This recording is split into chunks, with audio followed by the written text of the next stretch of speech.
evening, everybody. I almost forgot what it was like to stream a history stream.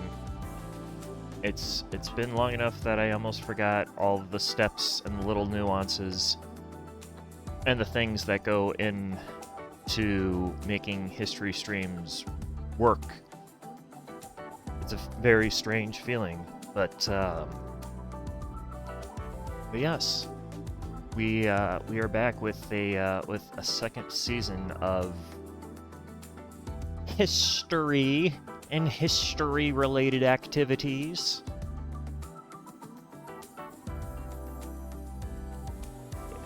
One second here, guys.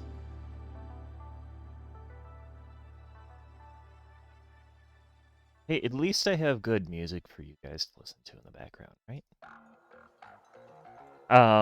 But yes, so we're doing season 2 of Historic Affairs, starting off, after we ended in, I think December was our last Historic Affairs, our last proper Historic Affairs stream. So, I'm changing formats up just a little bit.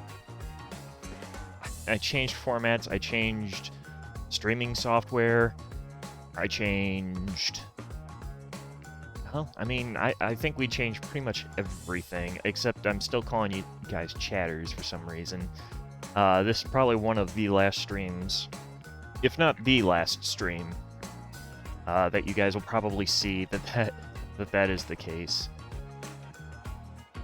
So...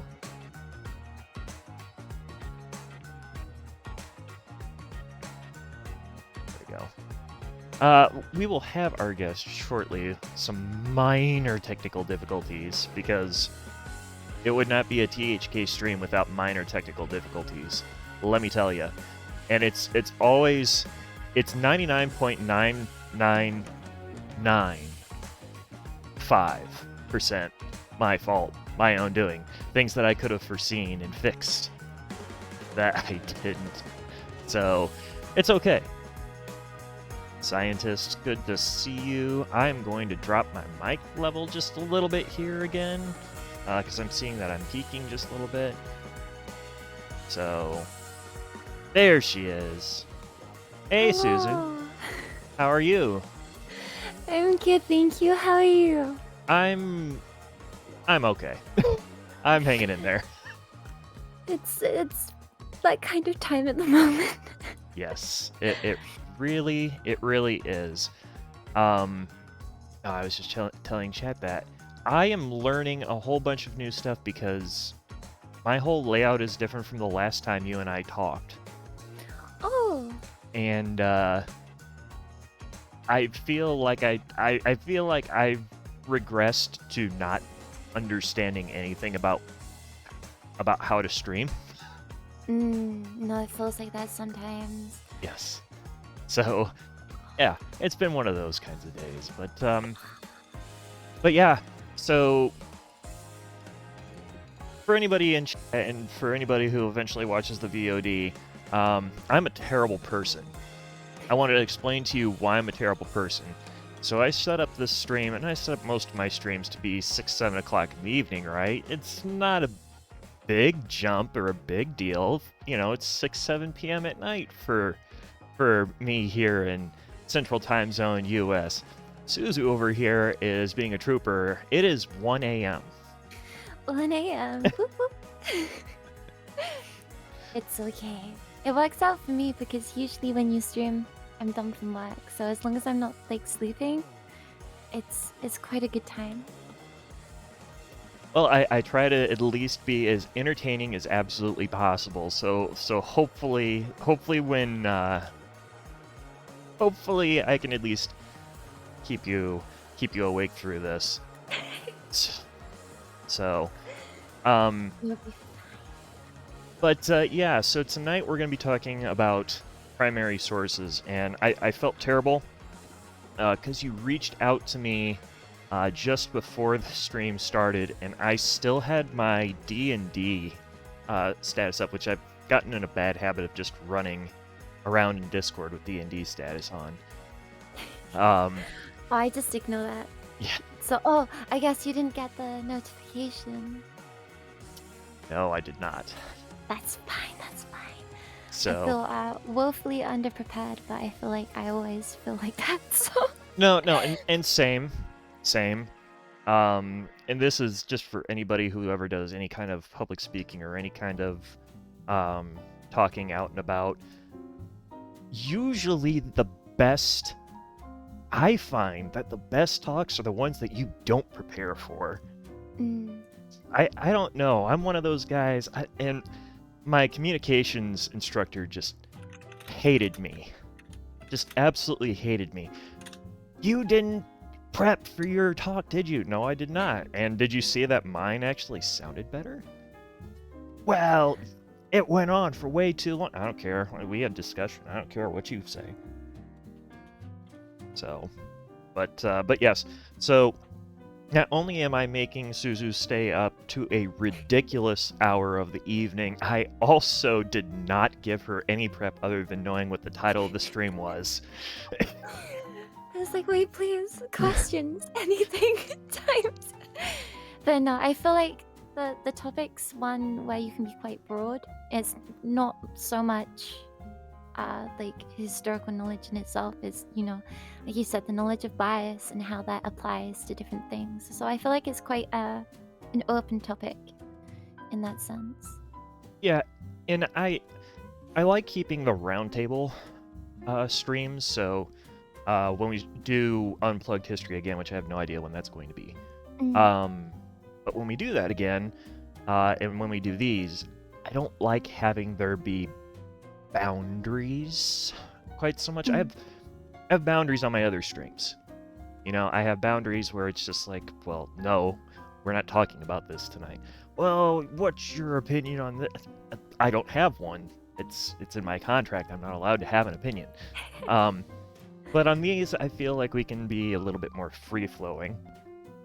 And so, when I was asked, you know, what are some of the items for the evening, of course, the forefront of my mind is war in Europe, Ukraine, things like that. And I do think we should broach that a little bit tonight, but... I do, yes. I think, especially when talking about biases, there's probably not a more dominating example at the moment than the news within Russia.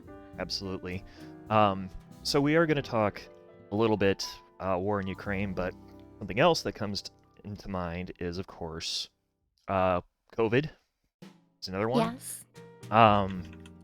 But then we can get into some of the other really kind of obscure ones. So I mentioned this in Discord, is just like one of the problems that I have, and this is my bias showing, I have a problem with really only seeing biases from my field.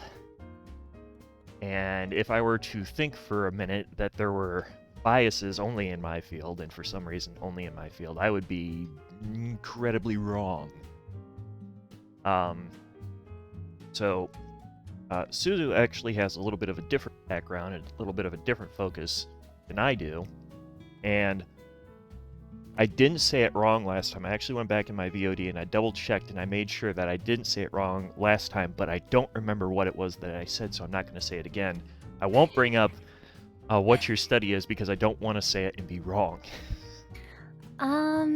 Well, because I'm still doing quite a few things at the moment, it's a bit all over the place. I haven't like fully focused on one, but I would say probably public history, which I feel like will be good in this. You know, I did a lot of study on how the myths of Dunkirk in particular kind of affected the British public and what their view of what happened in Dunkirk was.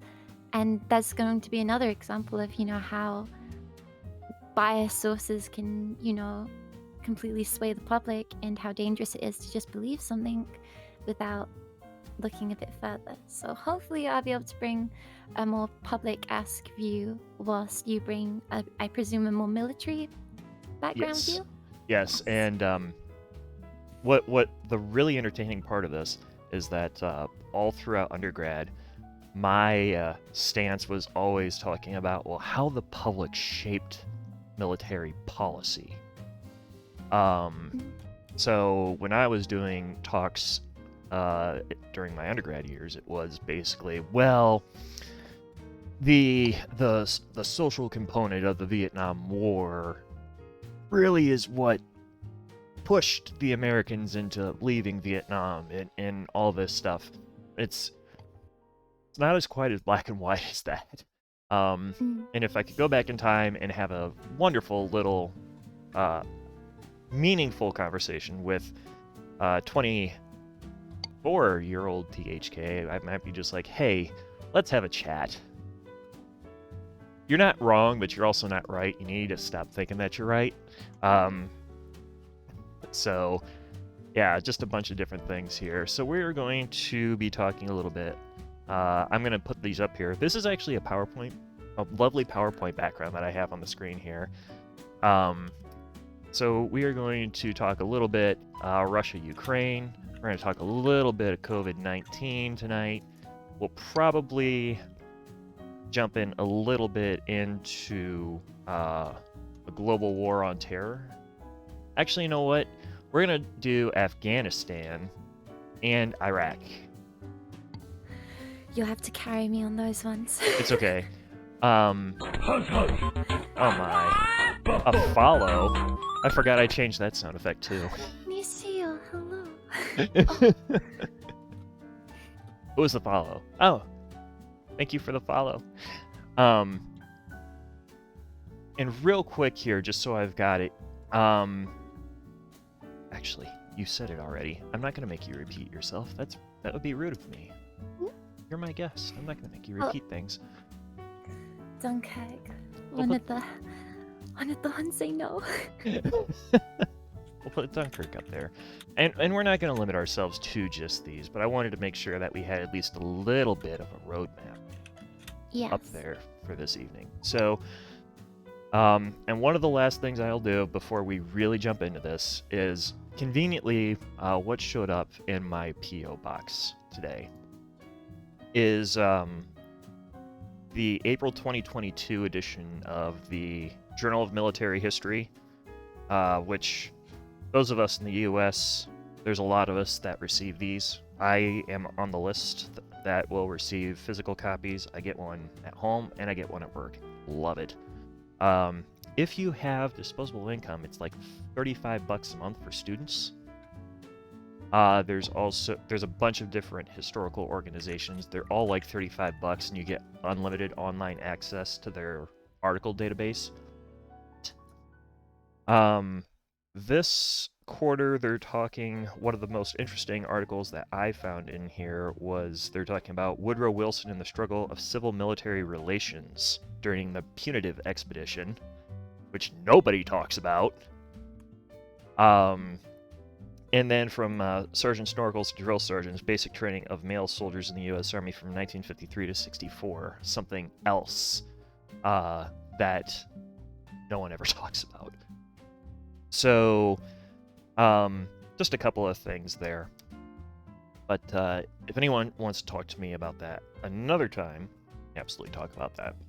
I have not yet had a chance to read either one of these articles, but I just thought it was interesting that there were public relations actually was in there, and that was just really interesting that somebody decided to tackle something during the punitive expedition of all things. So, anyway, so I guess I actually think that I'm gonna have you kind of start on things a little bit with Ukraine. Do want to start off with saying, saw the most wonderful tweet from you earlier. Or no, it wasn't a tweet. It was in your Discord. Read one of the most wonderful messages, wonderful pieces of news. That you have yes. friend. Yeah. Yes, oh my god, I cried so much. Yes, my friend in Chernihiv is okay. She's fine. Obviously, it's, not the best situations, but it's some good news currently, so... And we know that we can all use good news from Ukraine, so... For sure. So, at least least there's that. Yes. Um, Professor Peril says, yes, hello, I am a primary source for many events in the last 10,000 years. No, I am incredibly blessed. No, actually, you're the farthest thing I can think of from a primary source. That's okay. I can harass my mods. It's my channel. I can do what I want. But I do think that you'd be someone good to kind of start us off when we're thinking about things in Ukraine and in Russia. Because I know that I've got my opinions. I've talked to a couple of my mods. Professor Peril knows right where I stand, and actually he's probably here to keep me in line, because he actually knows where my lanes are. Actually, I do Yeah, not care if you seriously. did or not, Professor. I really don't. He's being my public affairs officer here. But yeah. So, what are your thoughts? So we're talking primary sources. We're talking about Mm, bias. The first place my mind always goes to when I'm thinking of primary sources and bias is media, um, yes. especially when it comes to West versus Soviet or East media. So we'll get to my thoughts, but let's start with your thoughts. Well, I'll start with one of the most, I guess, interesting things I heard recently in regards to just the war in general, which was someone's tweet where they said this was the first TikTok war. And it truly it's amazing that we live in a time where there's so much information at once, and the amount of primary sources that we do manage to get nowadays, it's on such a high level in comparison to, obviously looking back hundreds of years, and it can be so overwhelming, particularly when the primary sources disagree with each other. So I find people tend to, especially when you look at this whole like TikTok-esque war of people just finding their news through TikTok, through Twitter, through non, I guess, regulated news sources. They always tend to fall into a bias, because the algorithm in particular, it sees what you like, it sees what you comment on, and one of the worst things that has come out of it are the Russian bot channels, which have kind of pushed this pro-Russian propaganda that's been going around. Sure. And I think it's just such an interesting kind of clash currently. Again, I'm on TikTok a lot, so I see it a lot there, Right. where you can tell that some people that aren't bots have been so surrounded by this like pro-Russian propaganda, um that again is one of the easiest ones to kind of point a finger at and say, look at that bias, especially currently. But it's interesting to see it as well from the West and from Americans, where since the end of World War II, even prior to that, there has always been this conflict with Russia, always. And that bias has by far continued throughout the years. Um, you know, when I believe a lot of the news that came from Russians themselves has been helpful in trying to kind of dispel this. Everybody in Russia is the bad guy. Right. But there was definitely this wave at the beginning, and not condoning any actions by the Russians, of Americans having a bias towards Russians due to, the more recent past, where, Russians have always been dubbed the bad guys, and I don't want to say whether that statement is correct or bad Right. or incorrect, Right. but, particularly from the US, that has definitely been something that's become a standard. It's capitalism versus communism, red, white, and blue versus red. It's this thing that was ingrained, particularly during the nuclear arms race. And that's a bias where I feel like it has been so deep set within, the American viewpoint, that when this did kick off, there was certainly an immediate, you know, it was bound to happen kind of thing, which it was. right? Which it was. I'm sorry, I'm not going off any notes, so No, I no, feel no. I'm all over the place. You're doing fine. I just feel like I'm hopping from one thing to another. No, But and so and it's oh, I'll carry on, please. I'll kind of jump in on that there Mm, too, and kind of help you along with this too, because one of the interesting tweets that I saw the other day, which by the way, Twitter is now officially the only social media platform I'm on. Um, mm, but one of the tweets that I read the other day was, and this is direct quote, "It's strange to me how TikTok and Twitter and all the social media platforms around seem to have no issues of us watching people actually dying in live yes. time video." And it proceeded to have a video of the Soviet era air missile defense system in Ukraine shooting down a Russian helicopter, and that helicopter explodes and just blats out Mm, on the ground. I think that more has to do with the fact that a most of the people who are watching really aren't putting that together because there's no bodies in view, right? yes. Um, Whereas we have the um, satellite photos, which if anybody's seen those satellite photos, they're absolutely it should make you feel angry. Mm, It should evoke a lot of emotion, and really, that's a lot of what a lot of these sources are doing is that they are evoking emotion. However, one of the things that you have to remember is that by evoking emotion, it's also evoking a particular bias that they are going for. yes. Now, that's not to say if it's good or bad, um, because there can be a good guy and a bad guy, irrespective of where your bias lie. Mm, Um, I mean, an example of this. I think you and I actually had this discussion. Although it was your stream, it was me in chat. But I seem to recall an exchange where we were talking about the validity of sources such as the Communist Manifesto and Mein Kampf. You having those does not make you a communist, and it doesn't make you a Nazi. What it does do is mean that you now have two pieces of solid primary source documentation that help you put together a larger picture and understand an entire concept. mm.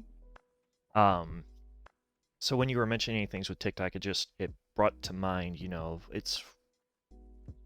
it is weird, but on the other hand, I don't think people really understand that's what they're watching. I agree with that. I think Yeah, um, people don't understand the gravity, particularly in the West, where we've been blessed with having such a long time of nothing happening close to us. You know, everything that we've experienced war-wise, obviously, there are things here and there, but the majority of it within, the last few decades haven't really happened on American shores. I mean, they haven't happened on British shores since the Blitz during World War II. We're so lucky to live in a time where that's been something we haven't experienced. But then I feel, on the other hand, it means when we see it online, there's this disconnect where people don't necessarily realize, as you said, that these are real people.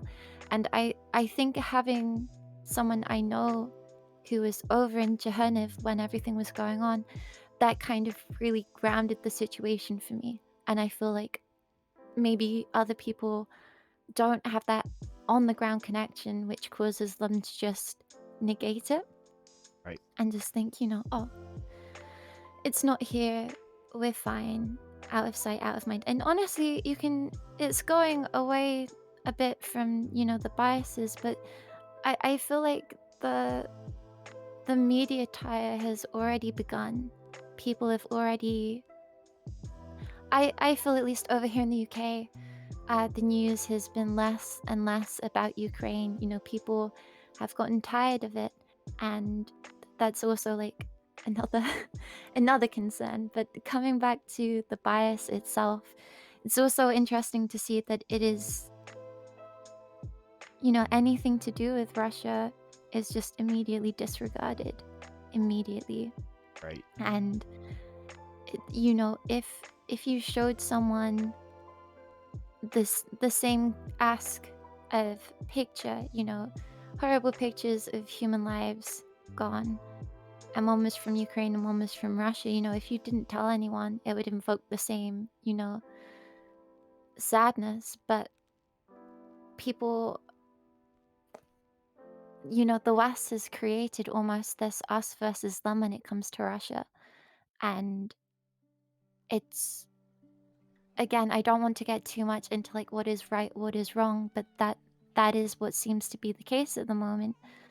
And that's always quite scary to see when you see people kind of rallying so much.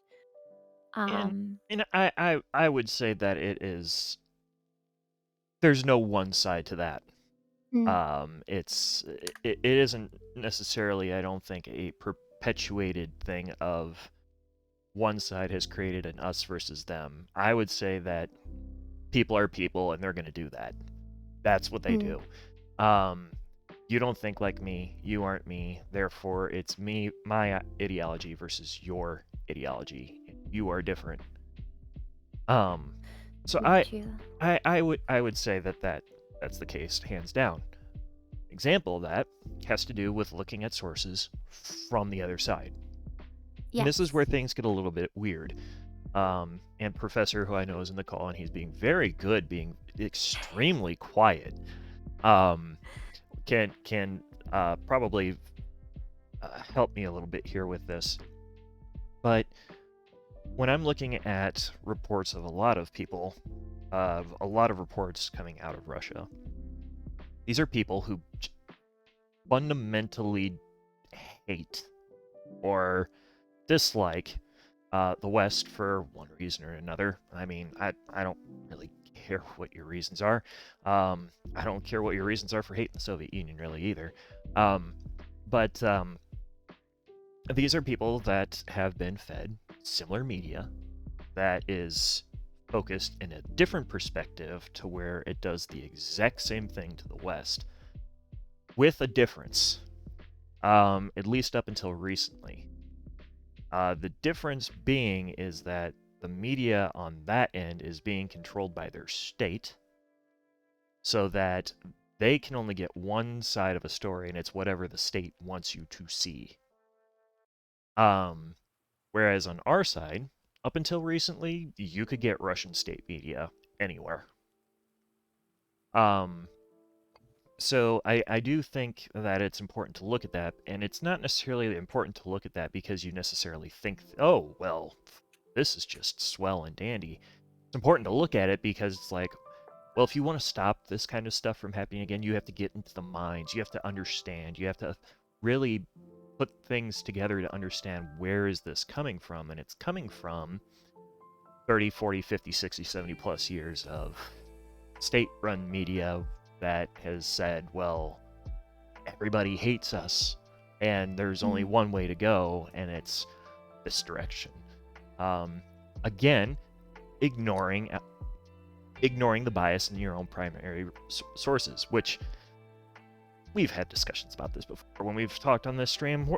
We'll be real for a minute. We did a talk on, you know, the incident in Dyatov Pass. We know how terrible the Soviets are at keeping documentation and records as it is. mm, Um, but it's one of those things where you really have to be careful. As a historian, one of the things that you want to do is you want to prove your point. We can get so caught up in wanting to prove our point, however, that we don't want to look at the things that contradict our point. Um, Atomic bombs are a good example in Japan. We've had talks about that on this channel too. We wanted so much to say this was a terrible thing. It was totally avoidable, you know, this and that and the other thing. But even the Japanese sources are just like, hey, we were going to fight you until we were all dead. mm, Uh, so it's really, and it's difficult it's real, and it's hard for any person, especially when it's something like a document that's basically saying that we will fight you until we're all dead. It's a harrowing thing to think about. And we don't want it to be true, but unfortunately, sometimes it is, and that's really where our bias can really bite us, can get us. Professor, I I know. would like to Yep. chime in on this one. Yep. And say that what we're running into there is actually I guess, a cross of being a historian, but also understanding a certain degree of sociology. Because with that, we come to cultural relativism and issues that, looking at things that happened in the past, you're being, you as a historian or as an amateur or whatever the case might be, have a lens that you have to look through. And your biases can influence what you're seeing, primary source or not. Right. And it was especially with something like the nuclear bombs dropped on Japan, as you mentioned. It was a horrible thing, Yep. but it had to be done. And, no matter what pictures you see, primary sources coming from Japan, they will admit that, yes, as you said, they will have fought to the last. But they probably recognized that it needed to happen too. Right. So, and again, and this is why I think it's great to have another historian that has another view on it, and even somebody who isn't a historian, who just enjoys reading through history. It's important to have these different views, because as a military historian, things are shades of colors, but they're usually in that same color spectrum, so it's going to be shades of gray. But that's not necessarily the case in every field of history. You start to have some color leak in. So it's good to have this because, again, things just, they aren't always this. So the Ukrainian side of the story is going to be totally different from the Russian side of the story, and France's version is going to be different from Britain's version, and Britain's version is going to be different from the US version. They might all seem similar, but if you really want to understand what's going on, you're going to have to get that other side. And you might be right. You might be right. Chances are you probably are right. However, you're not going to really understand unless you get that other side. Well, I feel like that plays into the, classic histories written by the victor. Right. If you only ever look at that side, you're going to get a very skewed view of what happened. Right. And on the other hand, you could also give rise to a totally crazy sect of individuals. We call them in the States neo-Confederates, by the way. Those crazy people.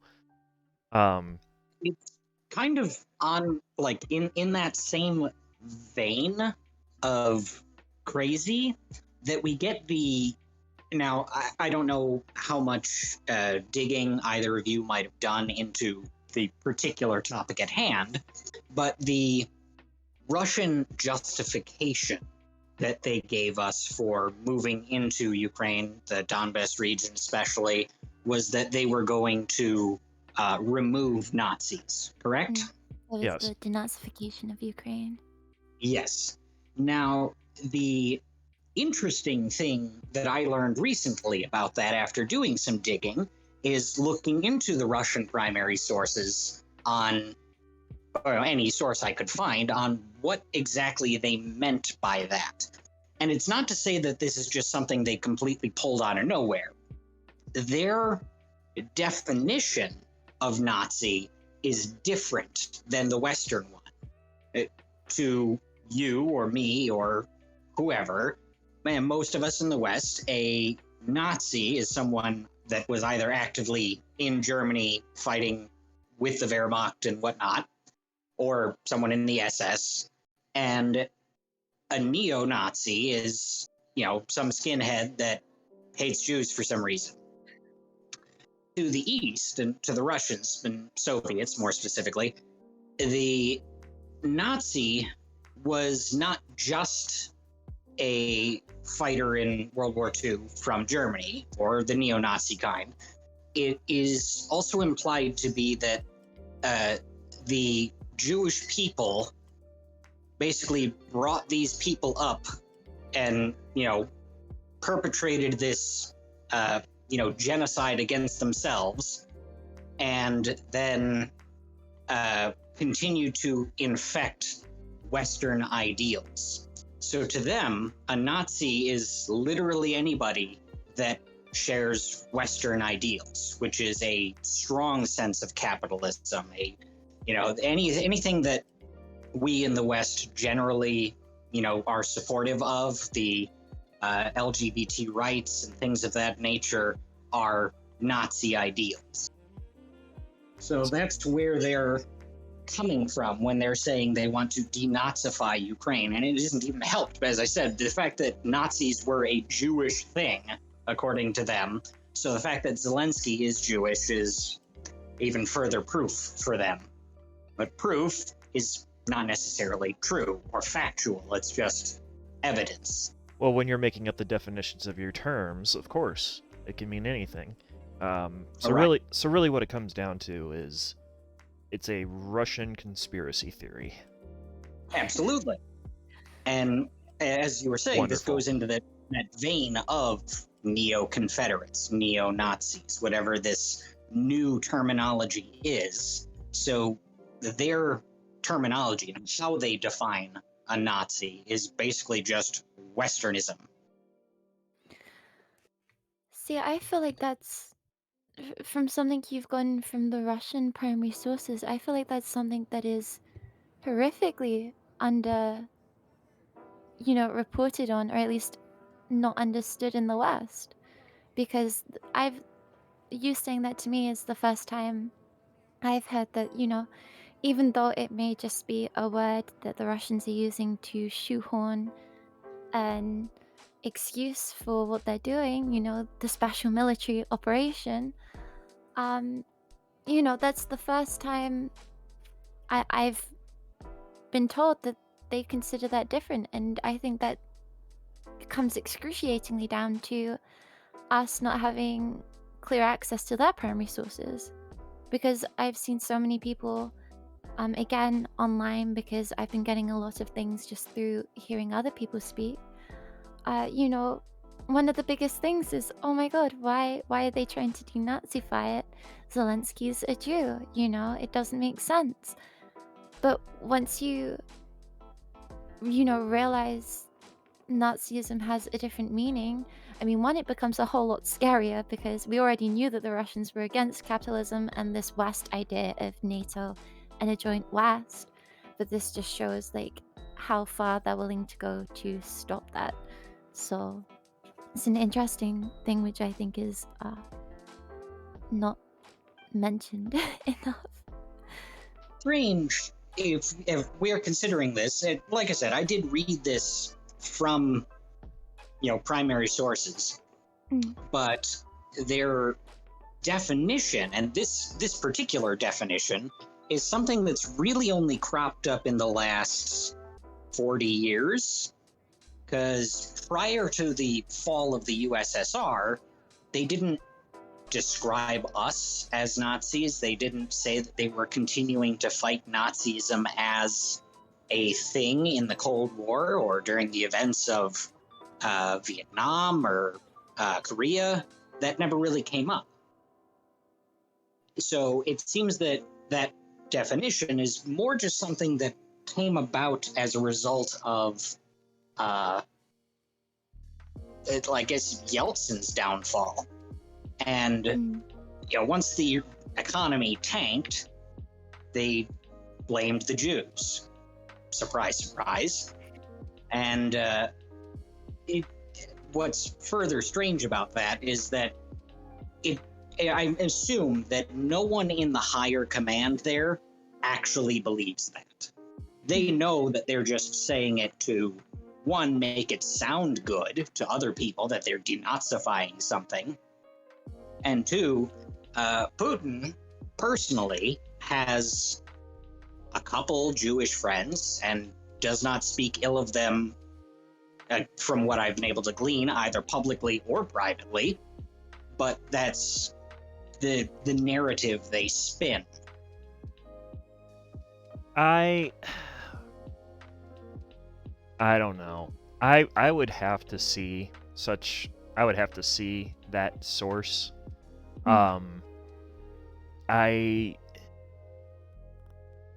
see when you're talking about terminology, it's very difficult, and we do know that the Russians have made up some wonderful nomenclature, which is all that I'm going to say. They've been making up some wonderful nomenclature about how they're conducting operations, just because special military operation my ass.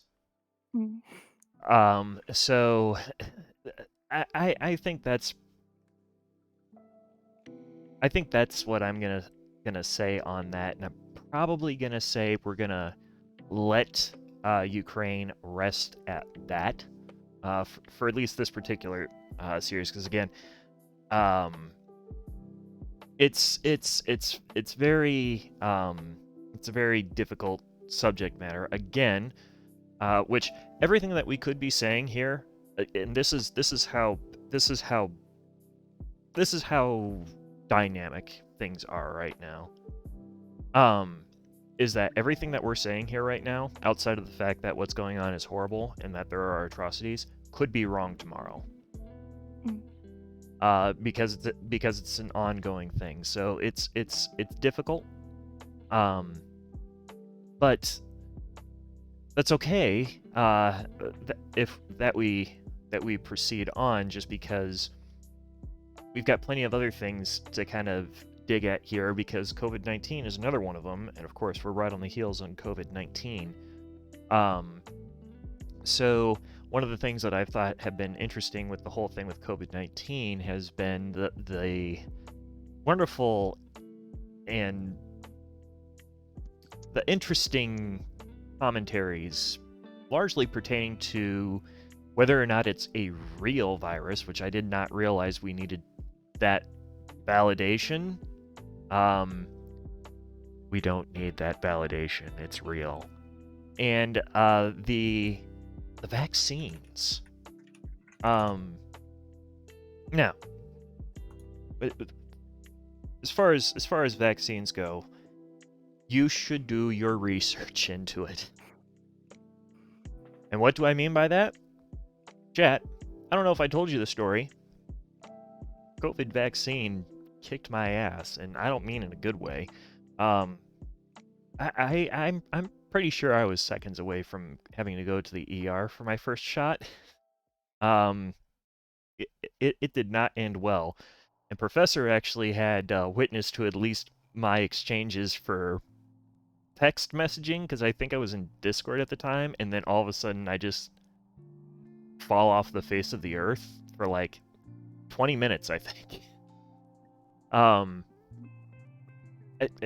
things were well enough that I eventually did go back to get the second shot, and then I couldn't move for like a day and a half afterwards. Anyway, the point is that I got it. And I even still told my mom, you should get your booster. But I've got friends that are concerned because they have had family members die. And I think if anybody actually looks at the research for vaccines, there are instances where you should not get a vaccine for a disease if you have a family history of negative impacts from it. But a lot of people seem to just not care about that part. Now, that being said, there's a lot of people that were just making up family illnesses, fake diseases, just to say, well, I don't want to get my vaccine. I'm not talking about those people. talking about people who have actual reasons to avoid it. But again, there was research that said that yes, just like any vaccine, talk to your doctor and do your research. And I have no idea why it was during this pandemic that people decided that it was okay to start shaming everybody and their brother that was doing research and did not want to, or could not, I should say could not, not did not want, because that implies that they just chose not to, that they couldn't get a vaccine. But they were looked at as the same kind of people as anti-vaxxers, and they did their research. So unfortunately, sometimes doing your research comes back to bite you. So, we can talk about that in just a minute, but I'm seeing a lot of first-time chatters in here, and hello to you all. I know we got a little bit heated on the Ukraine thing. That's why I'm trying to break us away from it, because it's not something that I really want to.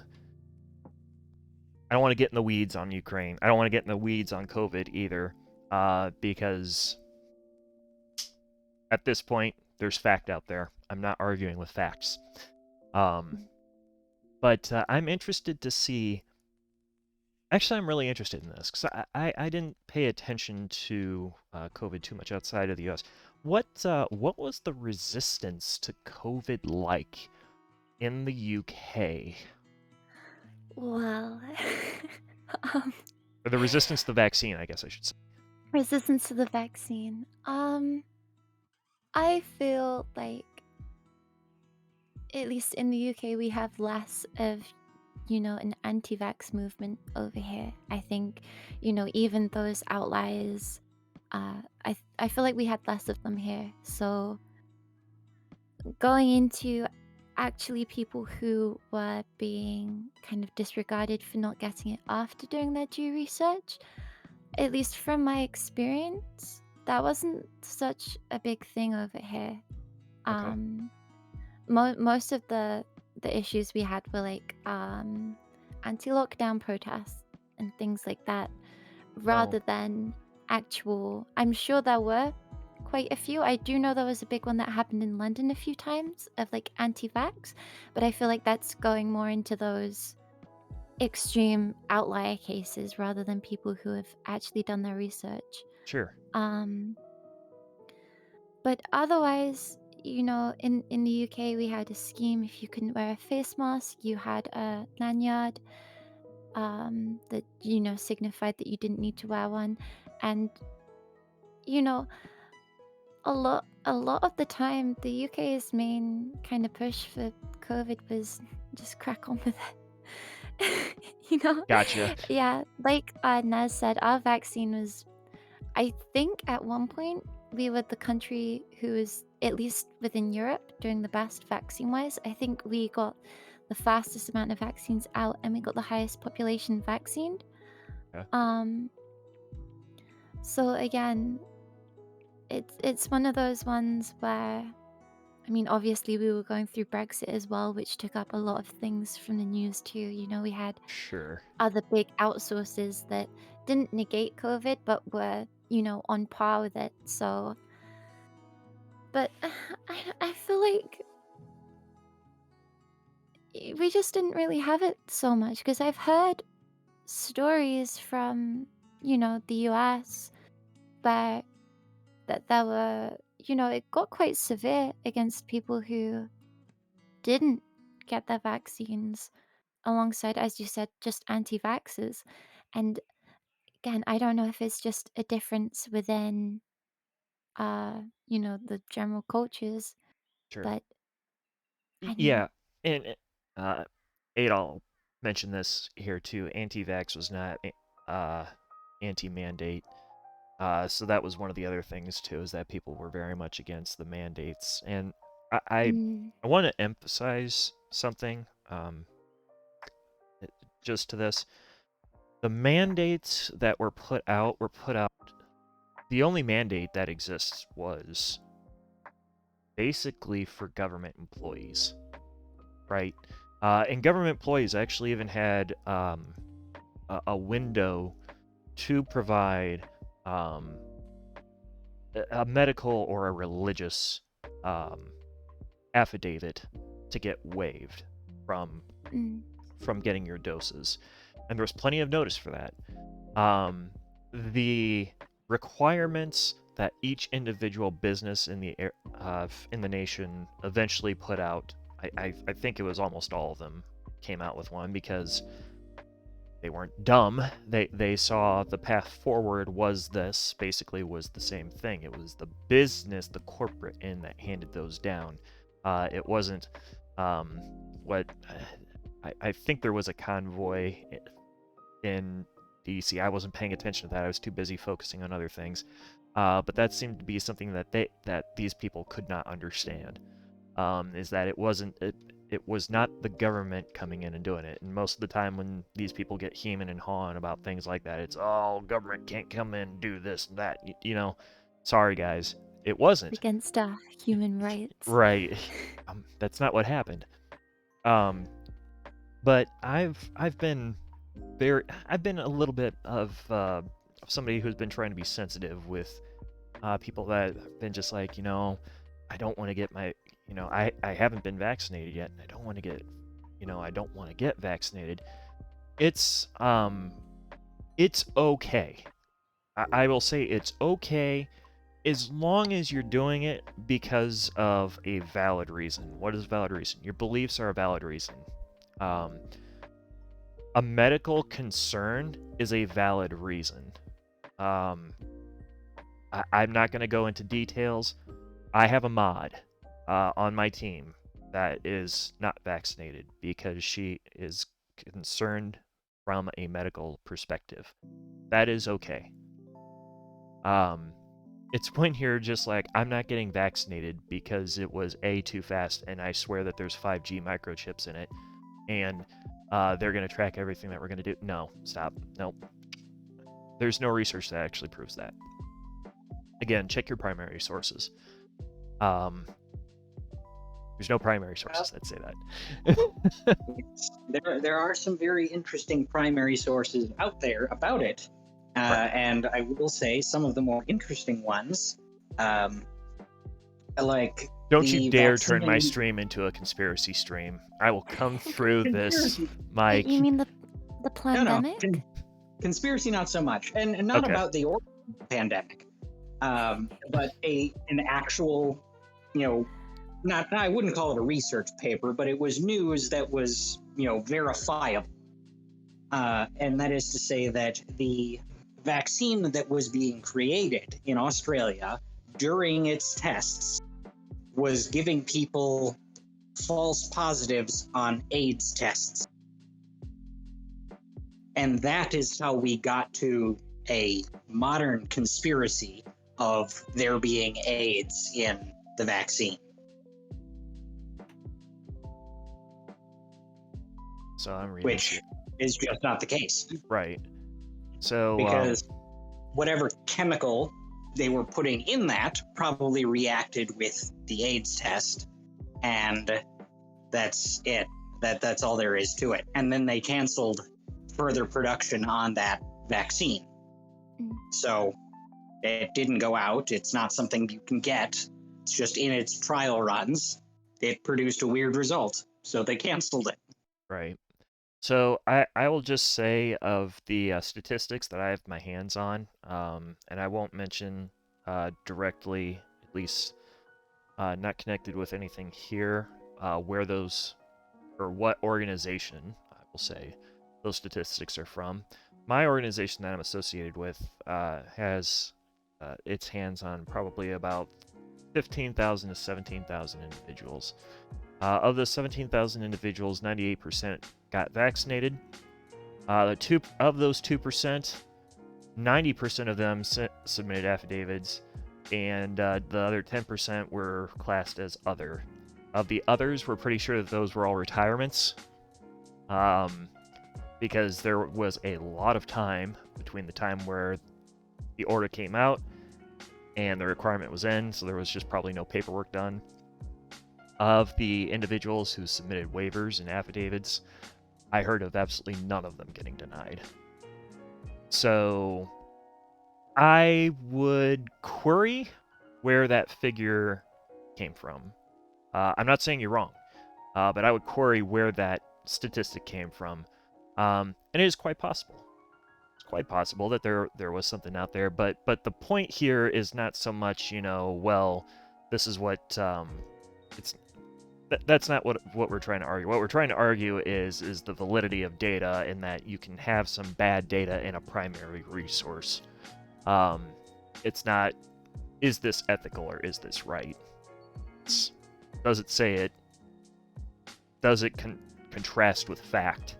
And what kind of damage could you actually do with it? You don't want to do damage. That's the key point here. You don't want to do damage. And again, I absolutely will not sit here and deny that people got denied on an affidavit. I will not argue that, because I would be wrong if I said that.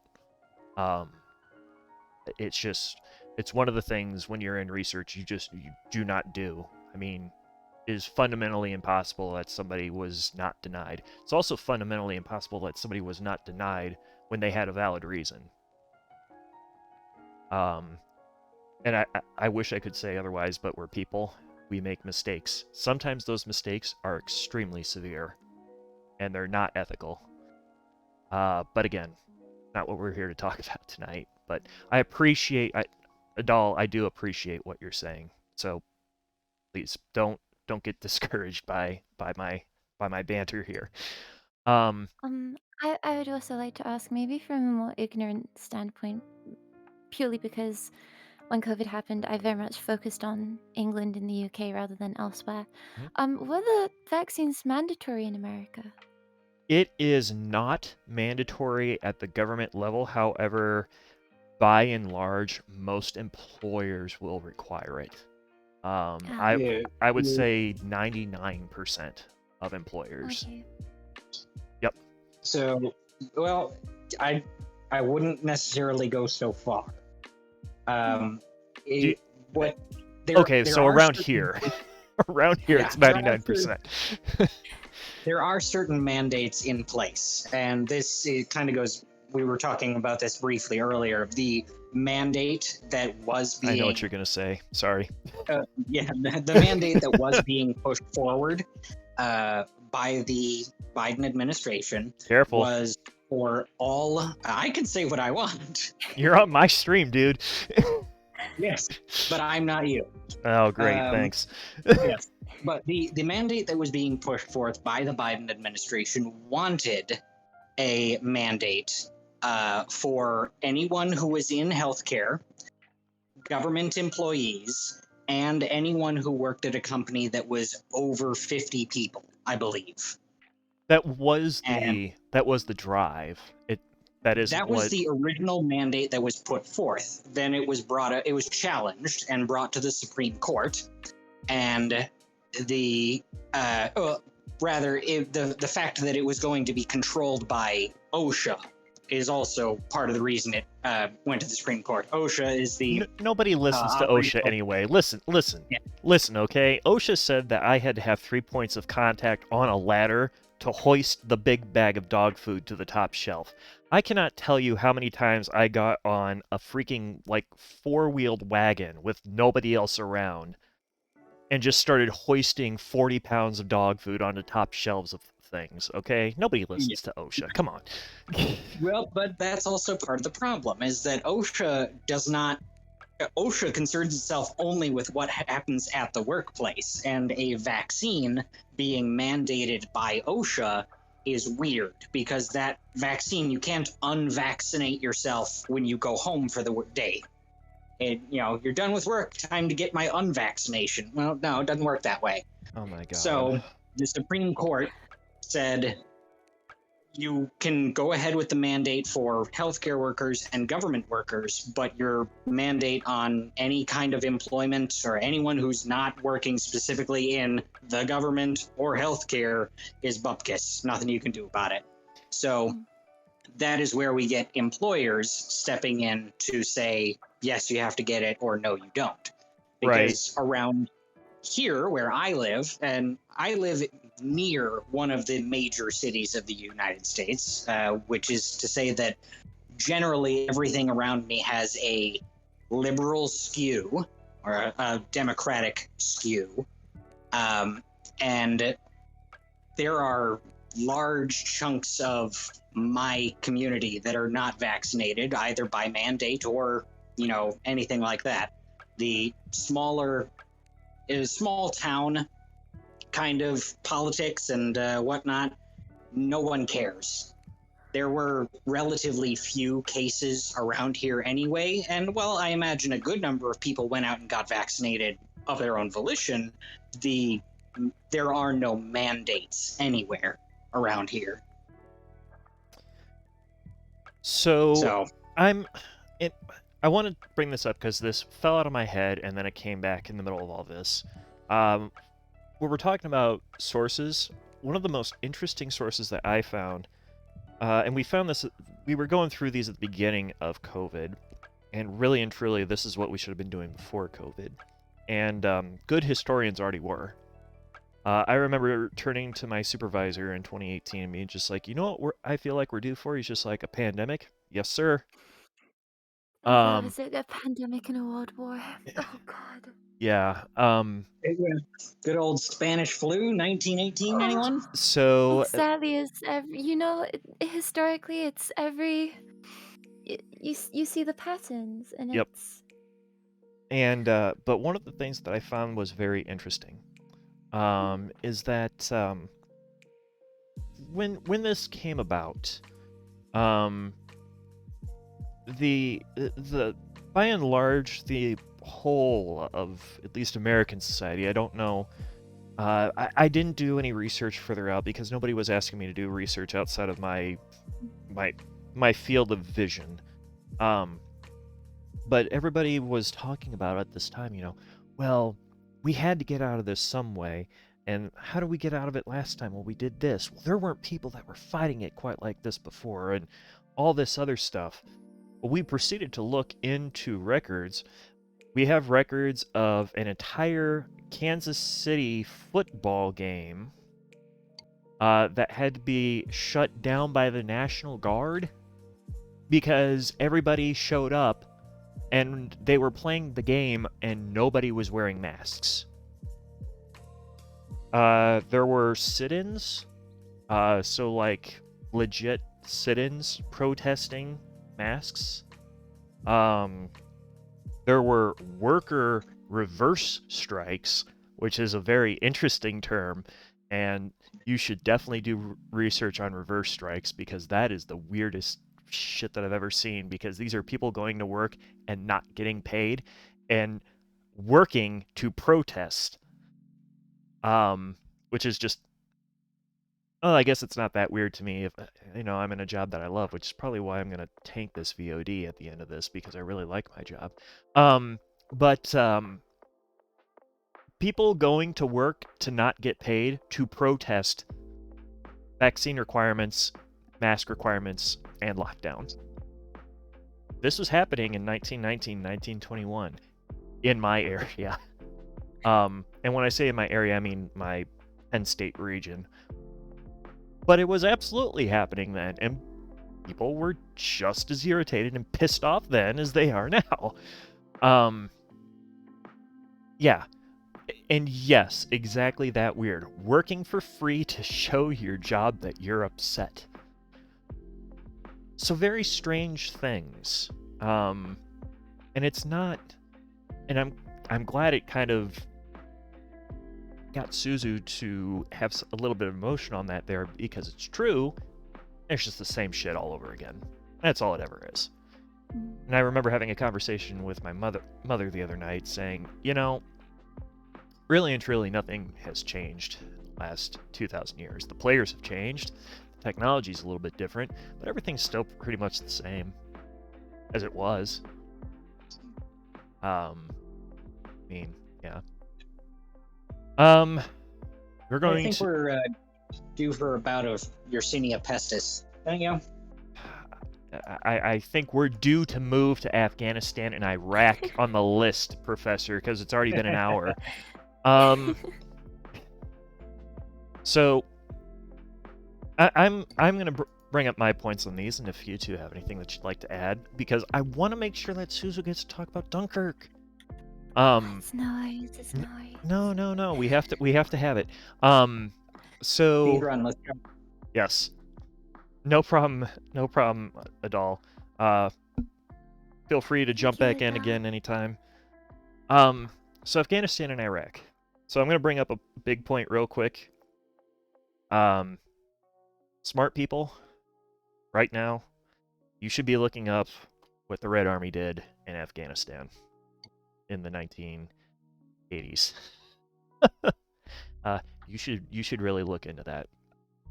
Anyway, when we were going into Afghanistan, we also probably should have looked into what the Red Army was doing in Afghanistan in the 1980s, because that really would have helped us. However, it also would have really helped us to look into things like, I don't know, counterinsurgency, because we had, what, 30 years of this? 40 years to perfect this?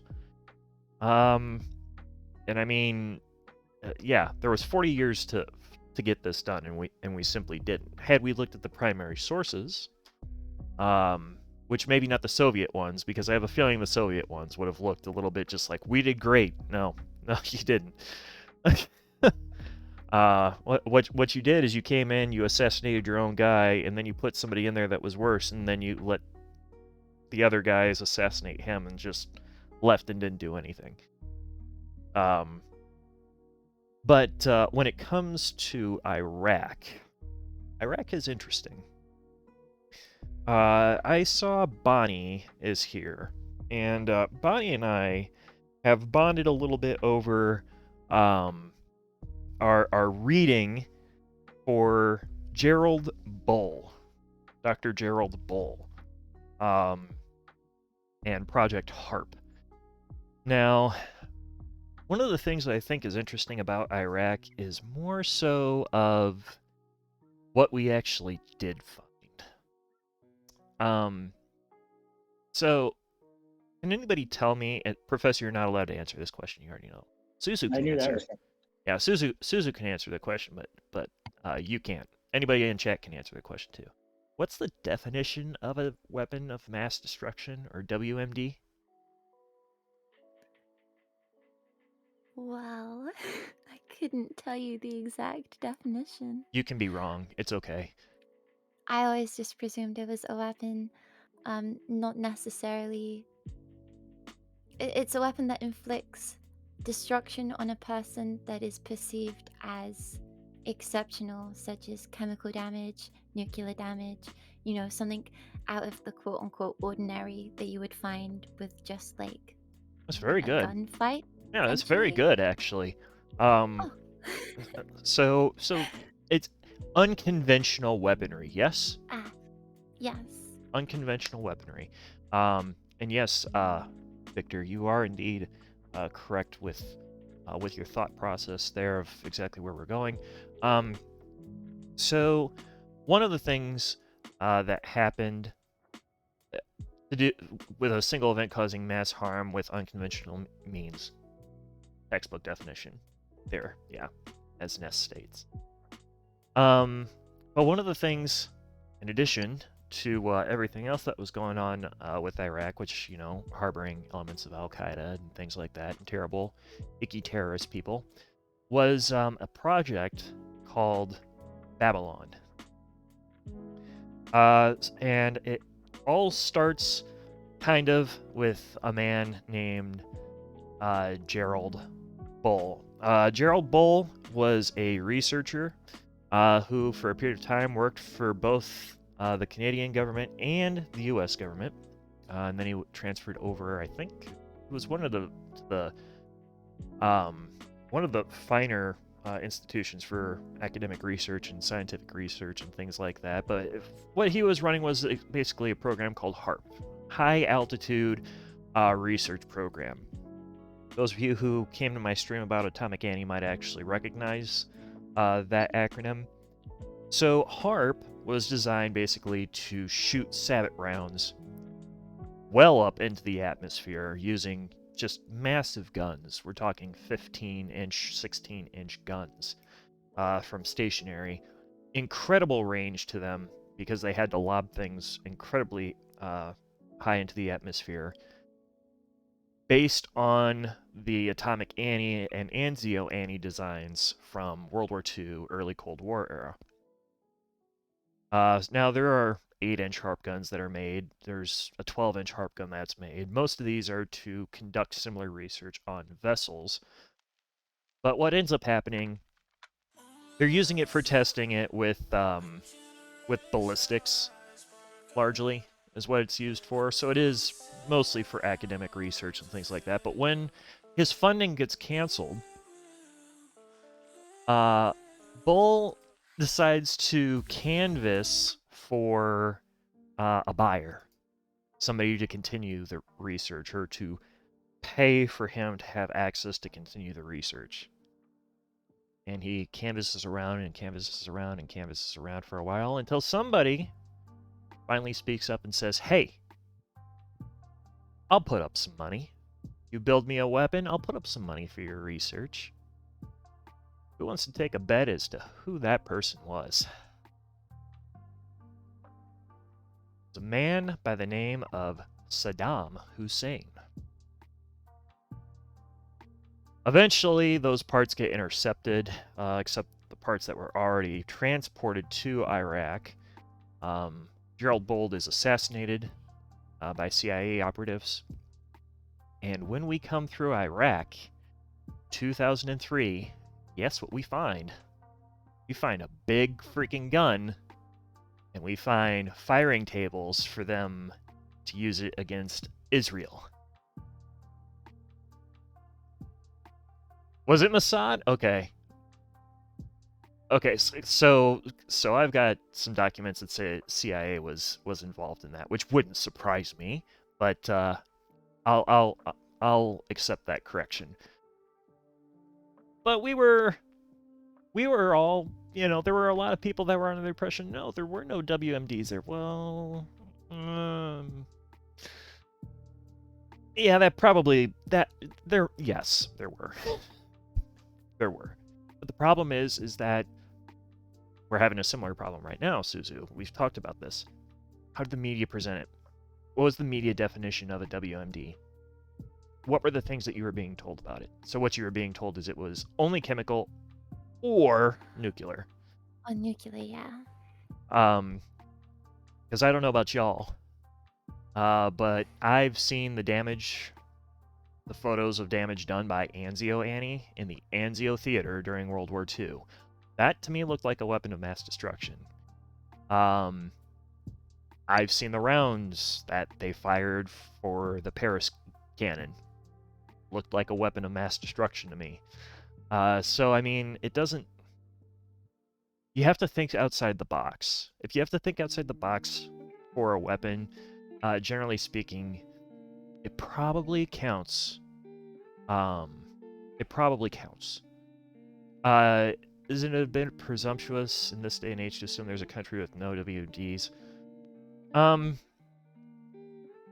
Probably. I'm not going to say yes or no, Ness, and largely comes from the fact that that's not my field. And I especially lately, I refuse to talk in a field where I don't have subject matter expertise. So, and actually this brings up another point. So I recall U.S. forces coming across 155 artillery pieces loaded with chlorine gas. There weren't many, but they were there. A 155 shell, there are 155, or there used to be 155 atomic artillery shells. So, it just... Definitions. So I whirlwinded that. Do you guys have anything for Afghanistan and Iraq real quick? I'm afraid for me it's out of my expertise. It's fine. Professor was in Kuwait, almost Iraq. Although didn't you go up to like right at the border, look over the border, and then walk back? Seem to remember that story. You know, we'll go ahead then. Let's do Dunkirk. Okay. Because Dunkirk, I don't have a lot of knowledge on events of Dunkirk outside of the so what about Dunkirk, which is all that I need for my work. Doesn't mean it's all that I care about. It's all that I need for my work. But I feel like I've rambled enough. I'm gonna let Suzu take Dunkirk here.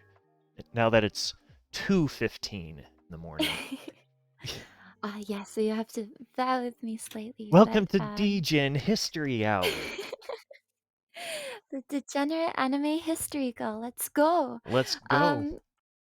So one of my biggest things that I really enjoy looking into is the use of myths and popular memory within history and how people have remembered and understood events later on, and how that affects the story. And one of the best ones, at least in Britain, is Dunkirk, where you had this specifically the evacuation of Dunkirk. Well, that is it. It's quoted from Churchill himself as being a colossal military disaster. But when a lot of people, particularly English people, think of Dunkirk, there's this myth around it in which it encompasses British isolation, patriotic sacrifice, and the success of, you could argue, a few against impossible odds.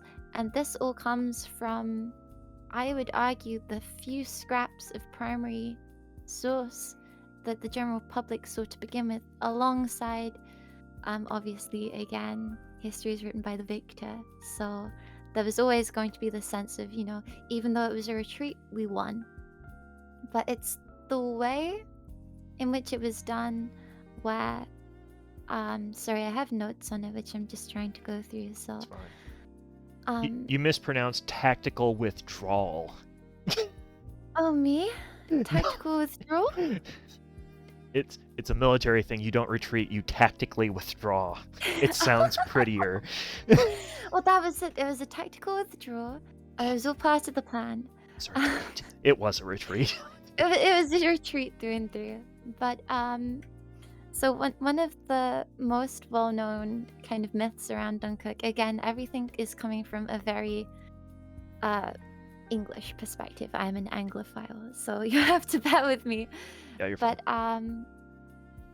so one of the most well-known ones is the Little Ships of Dunkirk, where there's this idea that everyday fishermen gave their boats, their small fishing vessels, and they gave them to the British Army, and then they used that to go to Dunkirk to rescue soldiers and to bring them back. And the first example of this being noted was from a radio broadcast, which was fundamental in influencing the interpretation, where the guy, Presley, he essentially said, and I quote, "These little holiday steamers that made an exertion to hell and came back glorious. They succeeded to the participation of mainly civilian crews and ordinary Britons." And that was one of the first accounts people heard of Dunkirk. It, broadcasted just after the tactical, Tactical retreat withdrawal. happened. Withdrawal. Yeah. And people ran with it. Now, you look into Dunkirk from, as unbiased a view as you can, and it was terrible. Small ships were not used. The ones that were used were manned by the British military. They were not manned by the everyday Briton.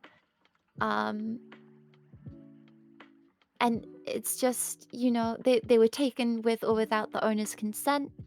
So essentially you had the British Army stealing boats, to an extent. There was a massive knowledge of the British just abandoning ships as well as people, and betrayal, even, especially against the French soldiers that they brought back, which they then shipped straight back to France. Um, and all of these things contradict what we understand as the popular memory of Dunkirk. Even when you look at the film Dunkirk that came out a while ago, which was, renowned for being realistic, there are examples that you can see where they've taken this popular memory that came from a primary source, which was horrifically biased, and ran with it. Um, and it took over so much that this is the popular memory of Dunkirk. You don't hear many people say about how there was a deception of the French who were tricked into providing cover for the British as they were escaping. I mean, that's not easy to Um, do. They're French. exactly. you know, you know. Not, I'm not saying I don't also subscribe to those biases, but it's interesting to see how, and this this event was even brought back up during Brexit, where the event of Dunkirk is considered such a show of British isolation and British capabilities of doing things by themselves that it was brought up as an example of why we should leave Europe. And it baffles me how so much can come from, you know, you need to also take into account the bias of the times as well. Those are war going people were grappling for any kind of positive news, any kind of victory. So that was the general notion of any good thing was something you should grasp onto, alongside this, horrific exaggeration of how well the British did and to what extent the, everyday Britain took advantage of it. And it's just not true. And you see that quite often when it comes to popular memory. Where it comes from, there are so many pieces of work that debunk Dunkirk.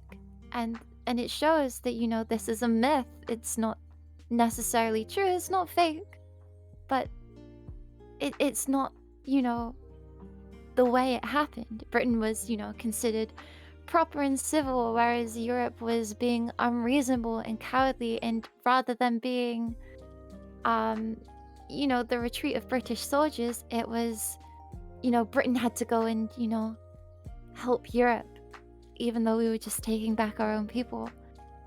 And it's just, to me, a very solid example of how a primary source has, been taken and just ran with.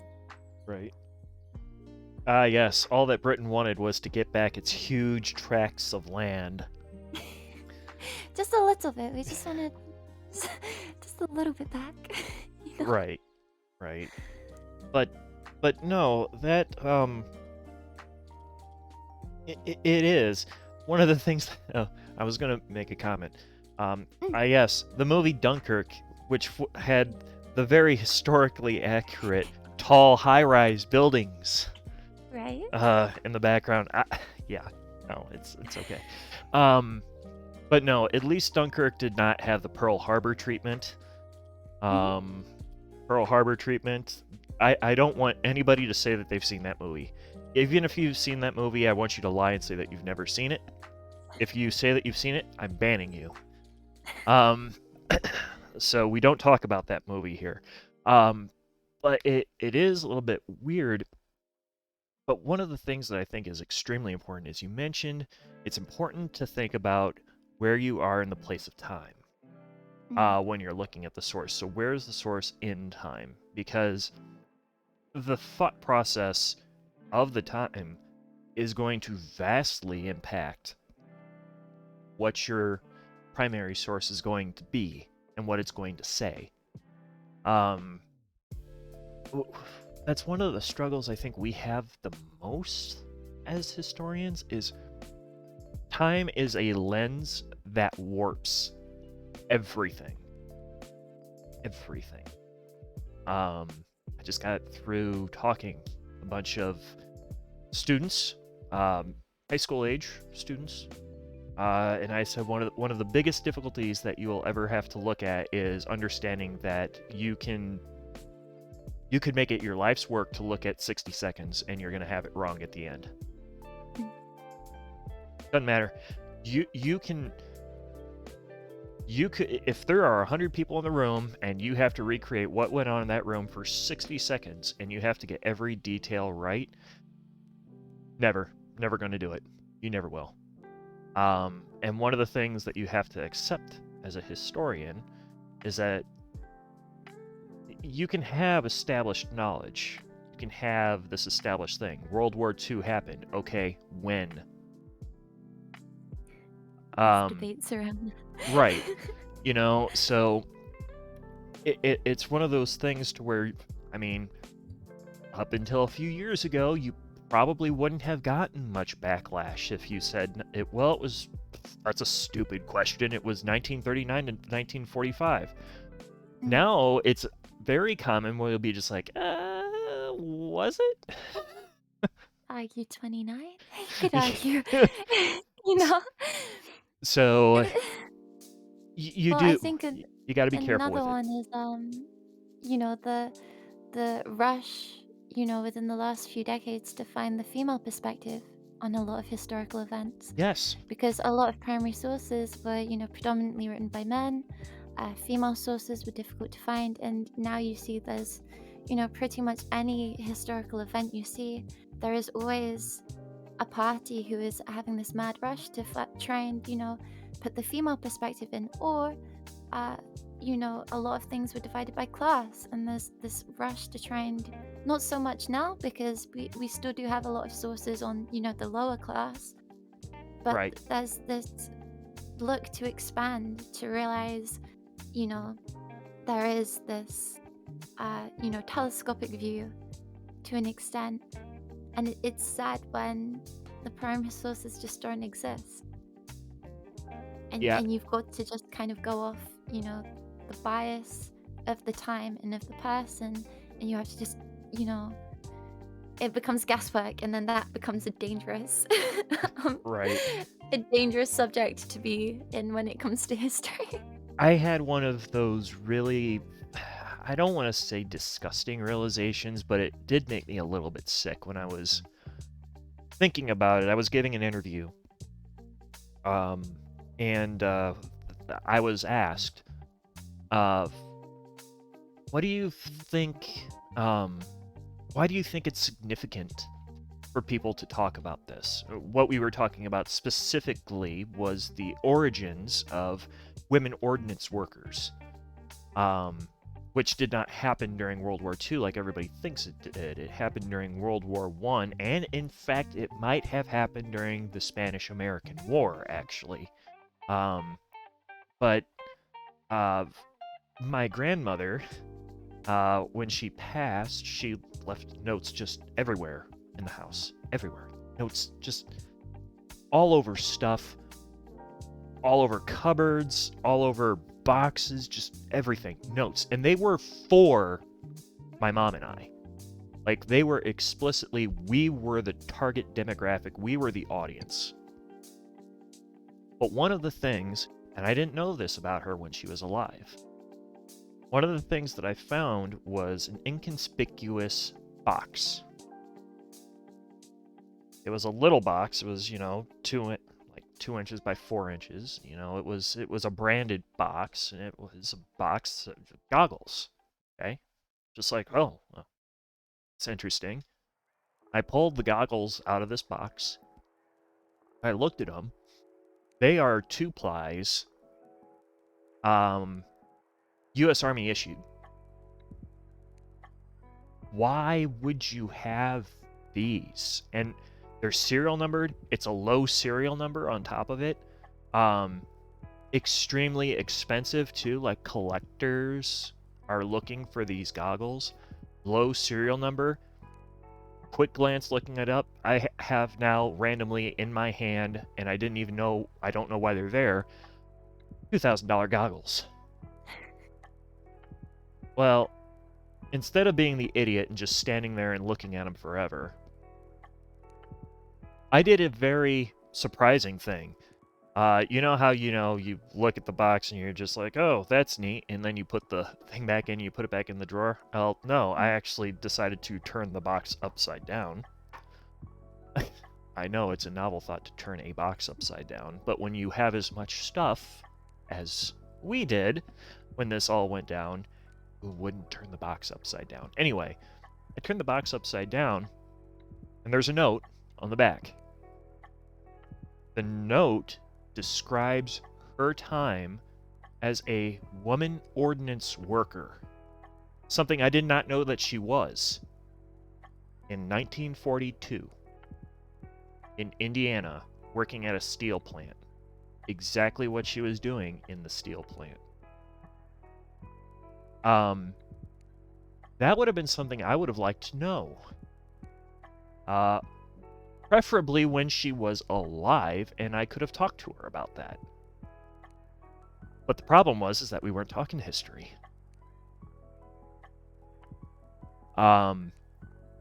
It got to me then. It's not really getting to me so much now, and I think it's because I'm not talking about it quite so much, but that bothered me.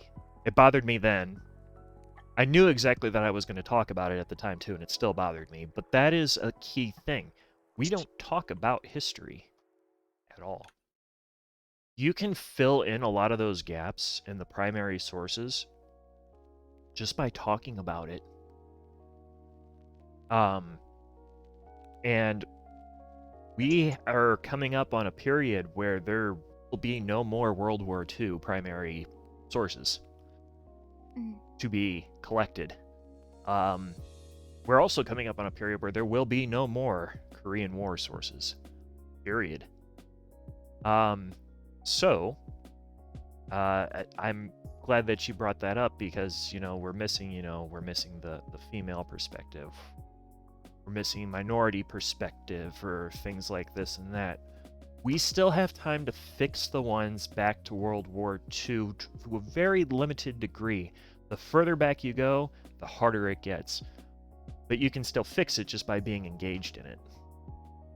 So, in any time that you can fill that gap, that's a victory for equality too.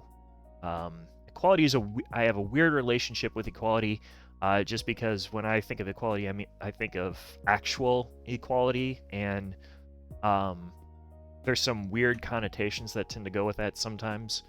But it is a step towards equality that I think everybody really does want, and I think it's easily solved just by talking about it and engaging in history. I think it has the potential to do that. So yes, you can still fix primary sources. It's still possible. On the topic of primary sources that are regrettably no longer around, there is one I would like to share that I am very sad I missed out on. And that would be my great uncle, which is to say my mom's brother, who was at Pearl Harbor when attacked. And unfortunately, he passed before I really came into knowing or loving history all that much. I was probably about 2 years old when he passed. But yeah, just one of those things that to me is just a constant regret that I never got a chance to talk to him about it. Sure. And I think we all actually have those. I think all of us have those. Well, I wish I could have made this connection or talked to this person about this a little bit more. Maybe we didn't think about it then, but we do now. It's one of the things that I think is so great. Can I brag on your grandpa real quick, Suzu? Oh my god, yes, please do. Please. I implore you. See He's here. great. Is it Um, about the TSR too? yeah. Yes. So for example, Suzu's granddad was actually involved in the British TSR-2, so the British Aircraft Corporation's TSR-2. Um, he was involved in this program. It was canceled. It's a 1960s late 1950s, early 1960s program. Designed largely, I would call it that it was similar to our Blackbird program. Did not look anything like the Blackbird, so don't get all hyperactive in anything. But it's one of those things where she is in a unique situation where she's extremely close with her grandfather, which is absolutely outstanding, and I'm honestly a bit jealous of you for it. But yeah, it's closer to the F-111. But this is one of the things too, where you have that dialogue. That's something that's going to live on now, at least for another generation. So it's going to live on through at least while Suzu's with us, which you're younger than everybody in this, almost everybody in the server, I think. So it's going to be around for a while, but it's another view that is at least somewhat preserved.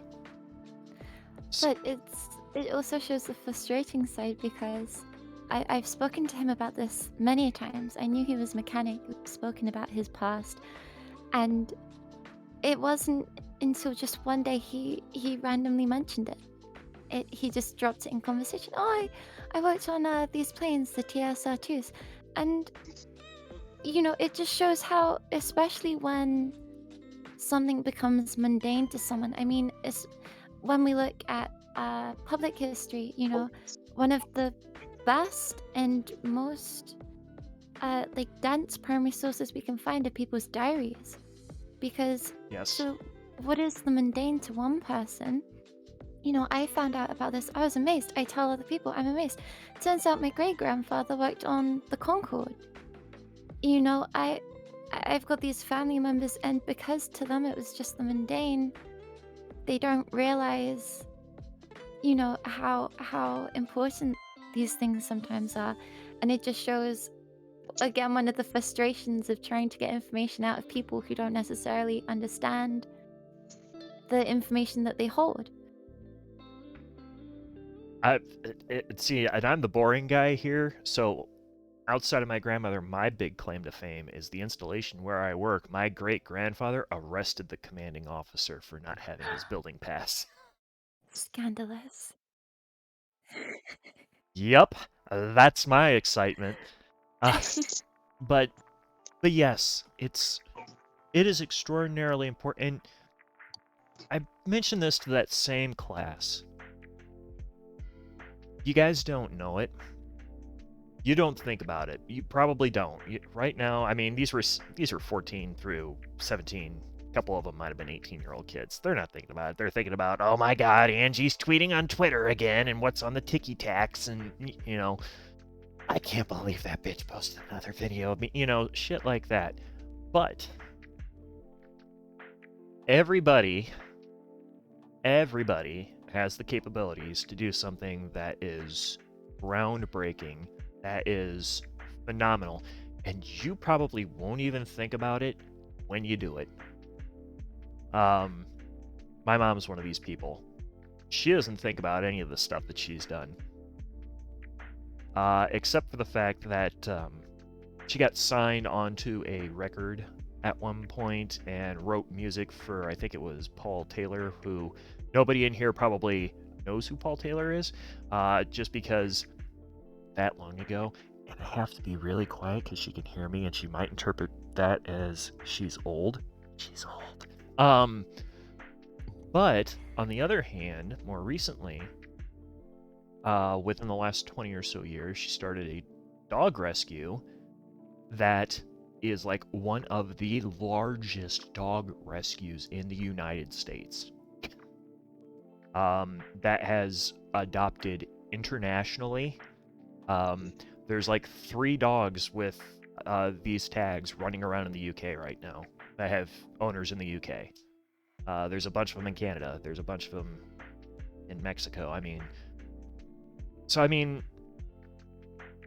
but she doesn't think about it that way. She's just like, I just did what I wanted to do. Well, generally speaking, that's how you get stuff like that done. That's generally how it happens. So, keep your diaries, keep your notes, keep your logs. Someday, they might in fact be valuable primary sources for somebody. So, I'm gonna catch up and chat here. You guys have any last stuff before we kick things on down the line for the evening, especially since it is approaching 3 a.m. 3 a.m. Yeah, I can't do 3 a.m. anymore. I'm getting to that point, don't worry. I'm getting there. Bonnie's Kids my other. make it. What's that? I said, you kids thinking you can't make it to 3 a.m. Oh my god. Well, not all of us are a cosplaying 10,000-year-old lich. Bonnie connects as my family's. My grandfather was a signals officer for the KMT in the Chinese Civil War. Still have yet to ask him about his experience, but it seems like he doesn't talk much about it and doesn't want to. Yeah, lots of that. And unfortunately, those are the lines that you have to deal with. But you know that, Bonnie. I know you know. We've had Bonnie on before. Bonnie's a outstanding historian. Absolutely fantastic especially when it comes to Asian history. Just circles around anything I could possibly come up with. Family's other claim to fame is that we have an 800-year-old piece of paper that chronicles our family's migration from central China to the south to escape the Mongols. Freaking awesome. That's actually really cool. I wish I had something like that. That is really cool. Remwaldo. I too wish I had something kind of like that. Yeah. Yeah. The only thing I have, like, I have stories. I know where my family comes from, and a lot of it is unfortunately just through oral tradition, which is a, wonderful method of getting things across. But there's only so much that you can really verify in that regard. Yeah. But I do know that my ancestors were around in Prussia for the Franco-Prussian War, which you and I have discussed before. Yeah, that's where all the problems in the world started. One of the most important ones. Franco-Prussian War. Huh? One of the most important wars. Yeah. Well, darn Napoleon III. All you internet people think it started with Harambe. No, it started with the Franco-Prussian War. Start with the boys in blue. Right. Prussian Other blue. than that, Prussian blue is the best thing. So, at Remwaldo here, I think many people have lived through so much. Their view of excitement or fear is so far from what we know now. I know my mom to be somewhat normal, and I only learned 2 years ago she was in Israel as a kid during the Yom Kippur War. Yeah? Yeah, it's really kind of surprising, which is really what disparages me when people are talking about banning books like Mouse. And I think a few places were talking about banning Persepolis. I mean, no. In fact, I'm going to tell you guys right now, if you haven't read either one of those books, go out and read those books. Especially Mouse. For the love of God, go read Mouse. It's a fantastic book. It is presented as a graphic novel. A very easy read. Yeah, there are some rough images in there, but just do it. I promise you will come away as a better person for reading both of those books. Mouse, I can say at the very least, has my enthusiastic support as well. Yes, yes. So, I'd read Mouse for High School class. It was one of the few prescribed books that you enjoyed. Awesome. I'm glad to hear that that you managed to get it without any hassle, Bonnie. But ah, heavy subject matter tonight. But you know what? Sometimes that's for the best. Mm. Um, On a not completely related note, I would like to say, Suzu, it's nice finally being able to talk to you. Known each other Oh, for a couple of months, and yet we've never said a word. oh, it's nice to speak to you as well. I'm so like, I've seen you so much around that I didn't even realize this was the first time we've spoken. no, Professor's he has one of those forgettable voices. Uh, I just when people are in chat, I see you in chat a lot during THK's streams, so I don't know. HK streams or Genshin streams, whatever I happen to be around for. But unfortunately, time is very rarely on my side. Time is As very is with the school. Yeah, I think it is with just about everybody. But hey, I do appreciate you both jumping, especially Professor, because Professor just decided that he was going to throw himself under the bus tonight. At -7 minutes notice. So, hey, man, you do you on that one. Well, you know, my opinions are strictly your own. This is not the chat to go into lore. And that's bias for you. Lore aside, there are we did briefly touch on it earlier that what you are allowed to say is more restricted than what I am allowed to say, and even if it is on your channel, my opinions are my opinions. Right, and one other thing that I'll put out there too, just because, and I'm gonna put this out there with any time we touch on sensitive stuff, guys. I don't want you to agree with me because of what I sat here and said. I'm very adamant about this. You should never agree with me just because of what I say. The only time you should agree with me is because you yourself decided that you happen to agree with something that I said. And that's how it should be with that's how it should be with everybody. You shouldn't agree with anything that anybody says unless you do your own research, like we've been talking about here tonight, and you have found through that research that you happen to share the opinion of the other individual. And that's really what it all comes down to as a researcher. And really, all that it comes down to being an informed human being, especially this day and age. It's really hard to do. I would like to harp on that point for just a moment. Oh my God. Not you shouldn't agree with someone because it falls in line with your opinion. Whether they're an authority or not, you should agree with that person because of the evidence that they put forward. Right. So if tonight one of us said something you don't agree with, that's okay. And I think everybody in this voice chat is perfectly okay with being wrong if the information presents itself otherwise. And we're okay with you thinking that it's different too.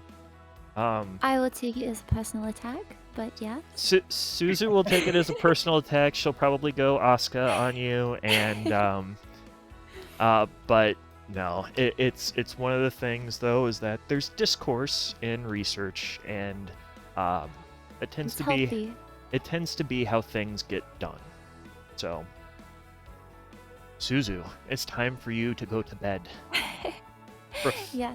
Professor, it's time for you probably to have another cigarette. Yes, I do believe it's smoke time for you. And as for me, it is time for me, I think, I have a streamer I need to get back to. I'm modding for somebody in the middle of what we're doing here. It's just like, where the hell is THK? Be right there, ma'am. I said that 45 minutes ago, by the way. So thank you so much for letting me back on your program again. I very much appreciate it. It's very nice to talk to you again, and the professor as well. It was nice to meet you as well. I'll Well, steal you from my own programs later. Please. we're definitely going to be doing more of these, and let's go raid him. Who are we raiding? But I hope to have you on more, Susan. We love having you on. Your chat that just happens to end up being my chat for the night, and this is the only time I will tell on at least Ness and MK. These are the only time I actually have seen them here, and they followed. Hey, good. I'm glad. I think my community knows how much I talk about history and how important I find history, and I love being able to try and, you know, I think you're such a good medium, especially for people who enjoy watching Twitch streams. So I do like to try and get people to come over here as much as I can, because, you know, any kind of you know, intake of history is good intake, be it, you know, through a stream or anything else. We have to adapt, yes, and I greatly appreciate it. However, one person in my community, I was supposed to ask you tonight, and I'm gonna change the screen here. I'm supposed to ask you, VTuber history stream when? Oh, that would be interesting. Because a lot of people think it's very recent due to its boom during the pandemic, but it's been going on for a long, long time. A long time. It would be difficult to pinpoint the first, but it would be interesting. It would be interesting to do. So, those of you who know absolutely nothing about me, I do normally stream other content other than history. We do Genshin periodically now. We don't do it as much as we used to.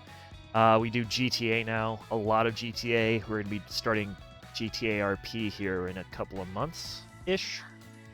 Yeah, and I can't wait to get rocked. And then we also do a lot of JRPGs in addition, so it's not just history here. We do a bunch of different stuff. Once had an idea for playing historical games and blending it with a lecture presentation on the time as a VTuber. Oh my. Also, no. We're holding the rest of your conversation for after the stream. As for the last bit that I'll put out there, I am talking with a couple of the other Twitch historians and the Twitch mill folks about possibly doing something like a historian prop night or historian Among Us or something. So that would be so fun. yes, so I'm currently talking with I need to reach back out, but I'm talking with Tattooed Historian, Mick Bowery, Unfiltered Historian, and Sophie Lean. So that's what it's going to be. And then probably, chat, don't tell her, but I'm probably going to ask this this Twitch person, I don't know if you know her, her name is Suzu Poi. I think I'm going to ask God, her to be there. I wouldn't ask her. God, no. God, no. Haven't you heard? She's British. I've heard she's a weeb too, but you know, I don't know. The cosplay stuff might be the good, the good icebreaker. No, I will keep you appraised of what's going on with that, though. Please do. I would love to be involved. I think John's mad at me right now because I sent him like 2 requests the other day, and then he responded, and I didn't get back to him yet. So,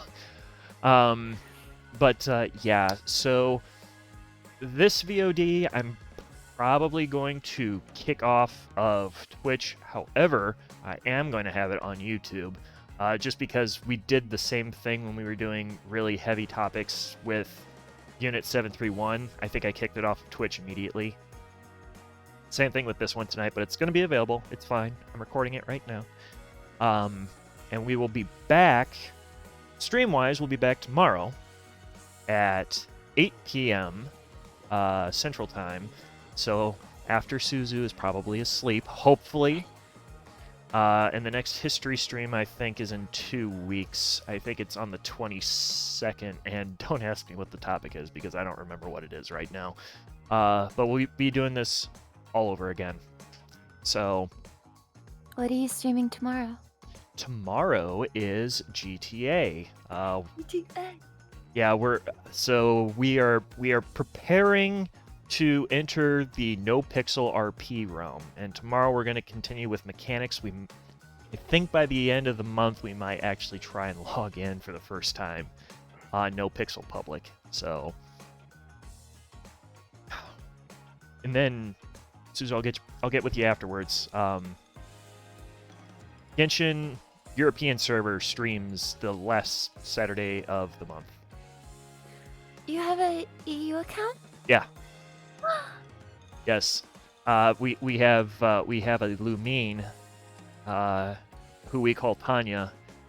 She's Chad Chadley's brother, and Chad Chadley had to return to his home planet, but Tanya's still around, and Tanya still is thinking that her brother's around and is trying to liberate her brother, who eats glue, by the way. Classic. Yes. But yes, so I will get you that as well. Please do, yeah.